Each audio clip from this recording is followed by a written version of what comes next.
To unblock a number or a contact on Google Pixel 11, first of all, we want to go to the phone app. Now in here, in recents, if you can find the blocked numbers, for example, you blocked someone by accident or something, or you just changed your mind and now you want to unblock them, someone that called you recently or you called them, then you should be able to tap on that entry of that call. And then here we have the unblock option. So of course you can tap on that to unblock the contact or phone number. You can also go to the contacts list. So if you have that number saved in contacts, you can tap on view contacts here, or you can tap on these three lines in the upper left corner and go to contacts in this place. Now tap on the contact that is blocked, that you have saved, and then scroll down to find unblock numbers option here.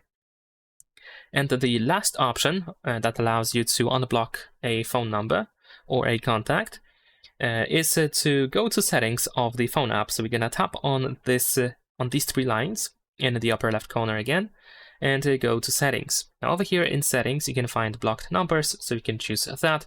And here you will find a list of all numbers that are blocked on your phone. And you can choose this X on the right side, right next to the number that you want to unblock, confirm that you want to do that.